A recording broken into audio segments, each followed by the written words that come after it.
A young woman's voice could be heard, talking on the phone as she stopped to look at the coffee menu while continuing her conversation. Even if someone does that, presenting it on behalf of the company is enough, right? What's the point of all the buzz?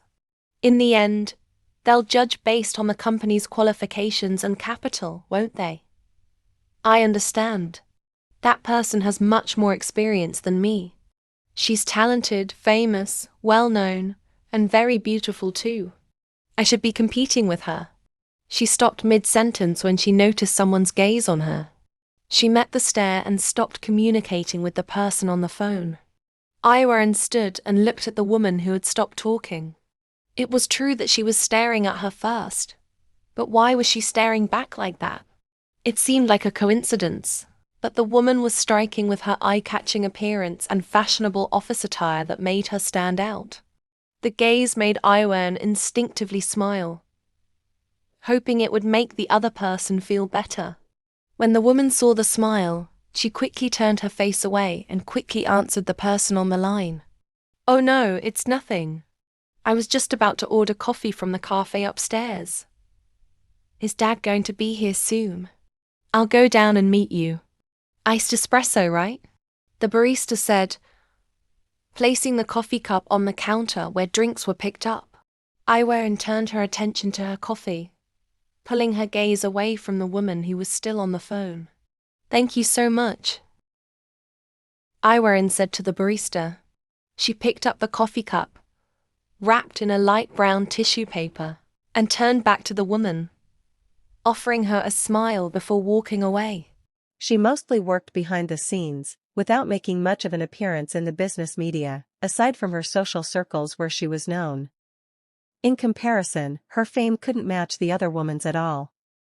Aiwarin had been helping her father manage the hotel business for 7 years, even before she had graduated from university. There was a time when she studied for a master's degree for 2 years. However, Aiwarin had been learning to manage the family business seriously since her 2nd year of university, which gave her a much longer period to gather practical experience. In the 3 years since her return to Thailand, her family pushed her to be in the media and expand her social circle, presenting her as a new generation businesswoman with expertise. This quickly made her famous, not just for her skills, but also for the elegant and radiant image she projected. That's why she looked back at Aiwarin like that. It was the first time she had seen Aiwarin in person, standing right in front of her, within clear eye contact. Not only did she get to see her up close, but Aiwarin also smiled at her. Yet, she didn't respond with any expression, other than to stare back indifferently. There was no need to be friendly. She knew it wasn't possible. Soon enough, the two of them would probably end up as business rivals. "Hello, what would you like to order?" The barista, noticing she had been standing for a while, greeted her. "Oh." Mewika turned to smile at the barista, her eyes moving to the menu on the wall. But her eyes settled on a familiar choice that she knew tasted great. "I'll have an iced cappuccino, please." Applause erupted across the first-floor space, which was being used for the grand opening of Greater Tower today. The press conference would be held in the large hall inside at 10 a.m. Outside, a wide canopy made of mirrored glass provided shade for the media and guests standing around listening to the press conference. The glass above reflected the movement of the guests below, creating a complex visual effect.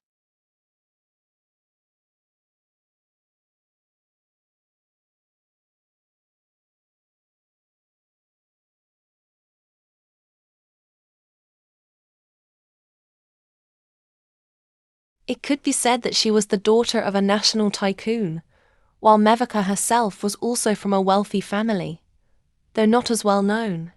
Mewika had recently completed her master's degree and had been working for a year in her father's department store business. She mostly worked behind the scenes, without making much of an appearance in the business media, aside from her social circles.